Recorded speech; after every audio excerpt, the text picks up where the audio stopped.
Muito boa noite, meus amigos e irmãos, sejam muito bem-vindos a mais um resumo das lições da EBD, da revista Betel Dominical. Esse vídeo, em especial, eu vou gravar ele, e ele vai para os dois canais, o canal da igreja e o meu canal pessoal. Você que acompanha no canal pessoal, tem os links aí para você ver mais do nosso trabalho. Você que assiste pelo canal da igreja, Assembleia de Deus do Estado de Minas Gerais, tem os links da igreja aí na descrição, tá bom? Instagram, principalmente. Fica desde já aqui o meu convite para que você participe da Escola Bíblica em uma das nossas igrejas, nossas congregações, em especial aqui na sede, onde eu congrego, né? Então, todo domingo, às 9 horas da manhã, nós temos ali a nossa Escola Bíblica Dominical. Você e sua família será muito bem-vindo. Fica aqui também o meu muito obrigado, né? Os pastores, pastor Clóvis Júnior, pastora Jaqueline, missionária Carla, né? Que é a superintendente da Escola Bíblica. Fica o meu muito obrigado pela oportunidade, né? De fazer esse trabalho aqui. Hoje, infelizmente, né? Não temos nenhum convidado, mas vamos voltar a trazer aqui os professores, né? Da sede, para comentar as lições, tá? Então, essa semana eu não consegui trazer os irmãos aqui, foi um pouco tumultuado, minha vida profissional também, até o vídeo está saindo um pouco atrasado, peço desculpa, né, aos amigos e irmãos que acompanham o nosso trabalho aqui, o trabalho da igreja, o trabalho que eu desempenho aqui em nome da igreja. Amém? Então hoje nós vamos falar então da lição de número 8, né, lição agora do dia 22 de maio de 2022. Silêncio no céu e o julgamento vindouro. Lembrando que estamos estudando o livro de Apocalipse nesse segundo trimestre do ano de 2022. Tá? O texto áureo está em Apocalipse capítulo 8, versículo 1. Havendo aberto o sétimo selo, fez-se silêncio no céu quase por meia hora. Esse texto é muito emblemático, né? Ele coloca assim, já no comentário introdutório, né?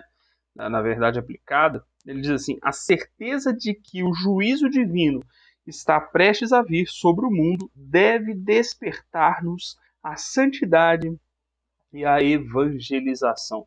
Eu acho interessante o comentarista colocar santidade e evangelização, né? Pois o anunciar do evangelho, o anunciar da palavra de Deus deve ser algo presente na vida do crente, né? Presente na vida do cristão. Ok? Então vamos lá. A lição, então, ela vai tratar do juízo de Deus, que é algo inevitável, algo real, que vai acontecer.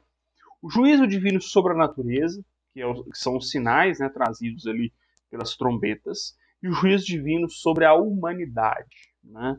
Então, bem da verdade, nós vamos entender, né, esse momento que se inicia no capítulo 8, se sente capítulo 8, 9, 10, essa profecia ali, na perspectiva de que há um juízo de Deus sobre a humanidade. Ou seja, a grande tribulação, após o arrebatamento da igreja, há um juízo de Deus sobre a humanidade. Ok? Então, primeiro ponto, 1.1, né? Diz assim, vemos algo inédito aqui, silêncio no céu, ou seja, todo louvor, toda adoração que é característica ali da eternidade foi silenciada. Veja só, né, por quase meia hora, como diz o texto, né, João ele presencia um silêncio, uma solenidade por quase meia hora. Isso é emblemático pelo seguinte: o juízo de Deus ele tem que trazer temor. Na verdade, a presença de Deus deve nos trazer temor. Né? Perceba que quando Daniel presencia ali, né, a manifestação do Senhor, inclusive ali os estudiosos, né, trabalham que Daniel vê Jesus tal qual João vê, né? A descrição é muito parecida, tá? E ele fica o quê? Como morto. João a mesma coisa, né? Ou seja, o temor, a glória é tamanha que Daniel não consegue se mexer, né? Então, assim, a presença de Deus já deve ser algo extraordinário para a gente, que a gente deve reverenciar, ok? Mas nesse momento há um silêncio, ou seja, mostrando uma solenidade. Até a adoração, né, o culto ali dos anjos, parou. Houve silêncio. A adoração não, porque a adoração não é feita só com vozes. Né? A reverência é uma forma de adoração. O silêncio pode ser uma forma de adoração, e certamente era. Então fica aqui um pequeno reparo no comentário do autor, né, da revista, do comentarista da revista: todo louvor que é característico do céu cessa por quase meia hora. O louvor não cessou. Aquele silêncio era exigido.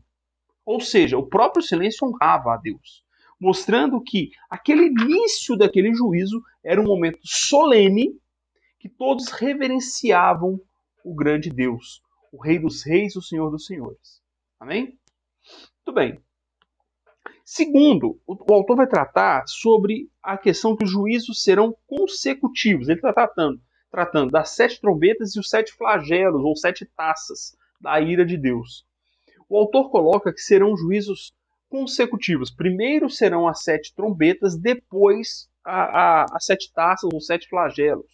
Tá? Lá do capítulo 16, capítulo 15 e 16. Olha que ele diz assim: vemos Deus trazendo suas mensagens numa sequência de 7 cartas às igrejas da Ásia. E aí o livro do juízo, né, abre as 7 trombetas, os 7 selos, né, abre seriam os 7 selos. Tá? Só para os irmãos entenderem rapidamente aqui, vou pegar uma ilustração aqui. O livro selado, gente, quando fala livro, o texto lá, pode ser o pergaminho, tá? E é o pergaminho. Então seria o papiro, né? Seria isso aqui, ó. O livro seria isso aqui. Né? O livro é escrito por dentro e por fora, é um rolo escrito dos dois lados. Então por dentro e por fora. E selado, 7 selos estariam aqui, ó. Aqueles selos de cera, né? Estariam aqui fechando esse livro. Então abrir como se quebrasse aqueles selos, né? De cera, né? Igual você vê em filmes e tal, com o sinete, né? A marca. Lá, então seriam esses selos, tá? Então o livro selado nada mais é que um rolo com 7 selos, ok? Para quem nunca teve essa explicação, não tem essa imagem em mente, né? É isso que o texto está dizendo, tá bom? Ali. Então você tem o livro com 7 selos. Esses selos vão ocorrendo, né? E depois você tem, perdão, os 7 selos acontecem também ali no início da grande tribulação, os sinais, tá? E depois vem as 7 trombetas. Só um detalhe, eu sei que no meu canal tem muita gente que assiste e que não conhece essas perspectivas, né? Foram ensinados uma perspectiva que mescla a percepção ou a interpretação histórica do Apocalipse com a interpretação futurista. Né? Muita gente que assiste meu canal foi ensinado que as primeiras 4 trombetas, as 3 já tocaram, na 4ª a igreja sobe, né, tem um arrebatamento, e durante a grande tribulação toca 3. O ensino da Igreja Assembleia de Deus não é esse, tá? A Assembleia de Deus tem uma interpretação completamente futurista. Tanto os selos, quanto as 7 trombetas e os 7 flagelos serão literais, tá? Ou seja, eles vão acontecer de fato. Inclusive, ele até coloca, o comentarista coloca, olha, assim como os sinais lá no Egito foram literais, as trombetas também serão literais, tá? E acontecerão durante a grande tribulação. Okay? Então, por isso que está sendo falado dessa maneira aqui. É necessário fazer esse reparo. Né? Nós ensinamos e cremos, né, no futurismo. O que é o futurismo? É a interpretação que, após o capítulo 4, o capítulo 4 em diante do Apocalipse, é futurista. Vai ocorrer na grande tribulação. Okay? Então, os 3 primeiros capítulos... os 3 mesmo? Depois eu confirmo, mas eu acredito que seja. Os 3 primeiros capítulos são históricos, né, ou 4, acho que até o 4, perdão, né, do 1 ao 4 são históricos, né, já ocorreram, e a partir do capítulo 5 é a descrição do que vai acontecer na grande tribulação após o arrebatamento da igreja, ok? Muito bem. Então, os juízos são sequenciais, eles não são simultâneos. Muitos, né, principalmente na interpretação histórica, dizem que 7 selos, 7 trombetas e os 7 flagelos são simultâneos, se completam. Tá? Isso na interpretação histórica, porque você teria uma interpretação alegórica. Tá? Mas a Igreja Assembleia de Deus tem a compreensão de que esses sinais vão acontecer literalmente. Então não é uma... Por exemplo, quando a Bíblia fala, né, fala da destruição, isso não será da destruição das árvores, né, da fauna, da flora, dos mares, enfim. Essa destruição não vai ser algo que vai acontecer por causa da ganância humana, da destruição do meio ambiente, do aquecimento global. Serão intervenções divinas, tal qual foi assim como foi no Antigo Testamento, lá no Egito. Coisas que Deus vai operar, que Deus vai fazer, e todos verão Deus fazendo aquilo, tá? Todos perceberão a ação divina, ok? Claro, vão negar, vão, né, dizer, não, é simplesmente consequência, não sei o que e tal. Certamente vão usar isso assim como os magos do Egito usaram seus argumentos, ok? Certamente isso acontecerá também, tá? Então essa é a perspectiva, tá bom? De novo, como eu já falei em outros vídeos, as outras percepções não são heréticas ou, né, erradas. Claro, né, uma vai excluir a outra, naturalmente. Né? Então, se nós queremos que essa é a certa, as outras estão erradas. Mas não são heresias ou problemas, são interpretações, tá? Que você encontra aí textos para sustentar. Tá bom? Muito bem. O terceiro ponto, ele nos chama a atenção da forma com que João escreve. João ele escreve em uma linguagem como se já tivesse acontecido. Né? Ele coloca no passado, no pretérito. E saiu, e tocou o anjo, e aconteceu isso, e aconteceu aquilo. Ou seja, João presenciava os acontecimentos. Né? E ele usa uma expressão, que o comentarista usa uma expressão, que é o seguinte: a linguagem revela uma linguagem que só o eterno pode usar. Né?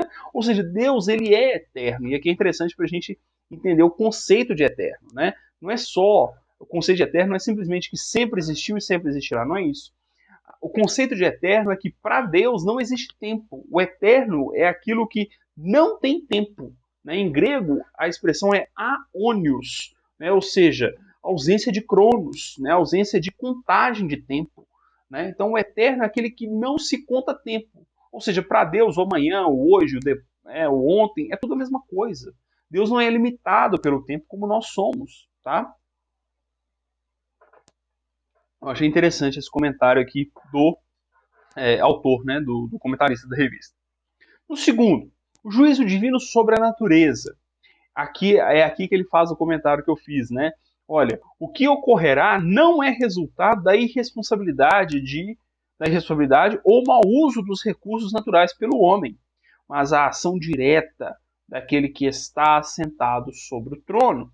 Ou seja, vai ser assim, uma ação de Deus mesmo, um juízo divino, tá? Inclusive, ele comenta, né? Assim como foram literais os flagelos no Egito, no tempo do Êxodo, assim serão também na grande tribulação, que eu já comentei. Só estou lendo, enfatizando o que está aqui no segundo ponto, tá? 2.1. Um terço de toda a vegetação. Quando a primeira trombeta é tocada, a terça parte de toda a vegetação da terra será destruída, tá? De maneira também meio sobrenatural, né? E de novo, assim como foi, né, lá no Egito, certamente os homens vão dar explicações científicas e tudo mais, mas será visível, né, a intervenção divina. Segundo, um terço de toda a vida marinha, a morte de um terço de toda a vida marinha vai ocorrer. E aí o comentarista diz assim, olha, a Bíblia fala que foi lançada no mar uma coisa como um grande monte ardendo em fogo, que nós não sabemos o que vai ser. Tá? Não fica claro, mas é possível que seja um asteroide. Tá? É possível, entenda o que o comentarista está dizendo. Né? Então você que é professor, vai para a classe, enfatiza isso. É possível que seja um asteroide. A Bíblia não nos dá certeza. Tá? Pode ser um asteroide? Pode. Certamente não vai ser um asteroide gigantesco que vai destruir a Terra nesse momento. Tá? Obviamente que não. Mas pode ser um asteroide que caia no mar e traga uma devastação para tudo. Né? Mas veja bem, o ser humano aí, né, milhares de anos já sobre a Terra, se a gente contar de Adão para cá numa cronologia aí bem rasa, né, sem muita precisão, 6.000 anos, em 6.000 anos isso não aconteceu. É claro que aí se foi isso, né, os astrônomos e cientistas vão dizer, não, mas é porque aconteceu, não sei o que, blá, blá, blá, blá. Mas é óbvio que foi uma ação divina, né, 6.000 anos sobre a Terra, isso nunca aconteceu, né, ou seja, enfim, né, é uma ação divina. Tá? Terceiro, um terço de toda a água potável e um terço de todos os luminares. Aqui é interessante o seguinte, olha, o comentarista coloca, enquanto as 3 primeiras trombetas mostram juízos que atingirão diretamente a terra, a 4ª trombeta fala de um juízo que atingirá não só a Terra, mas também os luminares, ou seja, Sol, Lua e estrelas. Um terço vai deixar de brilhar, né? Vai perder um terço do seu brilho. Né? Aqueles que são históricos vão dizer, que interpretam de maneira histórica, né? Vão dizer, olha, a fauna está morrendo, os mares estão morrendo, né? Tem uma reportagem lá dos anos 80, né, que fala que o mar está moribundo, enfim. Bom, de fato isso está acontecendo, tá? Alguns vão dizer, o sol está morrendo, né? Mas enfim, né? Mas o que eu quero dizer é o seguinte, nós entendemos que isso vai acontecer literalmente durante a grande tribulação, tá? Ou seja, vai ser a olho nu, não vai ser essa coisa aí de cálculos, né? Como hoje tem cálculos de que o Sol está morrendo, que as estrelas morrem e tal. Não é isso, não é essa teoria. Vai acontecer, você vai ver lá o Sol brilhando menos, tá? E é interessante, né, que como você tá, não sei se você reparou nas minhas falas, já tem preparado argumentos científicos para dizer, não, isso é intervenção de Deus, não. Isso não é uma ação de Deus, não. Ou seja, para o homem continuar se agarrando aos seus recursos, às suas ideias. Né? Perceba que já está tudo preparado, né, para que o homem continue o seu cientificismo negando a ação de Deus. Porque, de fato, é isso que o pecado faz com o ser humano. Ok? Terceiro, vem então as pragas sobre a humanidade. E a primeira praga sobre a humanidade, que é a quinta trombeta, é a praga de gafanhotos. E é interessante que o comentarista diz assim, olha, aqui se dirime, ou seja, se desfaz uma dúvida muito comum no estudo do Apocalipse. A Bíblia não diz que na grande tribulação as pessoas não morrerão, mas mostra que durante a ação destes gafanhotos, as pessoas atingidas por estas chagas malignas sofrerão terrivelmente, mas não morrerão. Ou seja, quando a Bíblia diz lá no capítulo 9 que a morte fugirá das pessoas, é mostrando um sofrimento muito intenso. Que as pessoas chegarão a desejar a morte, mas não vão morrer. Porque há um juízo de Deus e ali elas vão sofrer, né? Não vendo mais sentido, sofrendo ali essas chagas, essas feridas, né? E aí desejarão e não morrerão. Mas não significa que durante todos os 7 anos de tribulação não vai morrer ninguém. Não é isso. Né? O que o Apocalipse está dizendo é que haverá um sofrimento muito grande, ok? Tá? Então, assim, vão morrer? Vão, né? Vão morrer. Mas não por causa dessa chaga aqui. Na hora que vier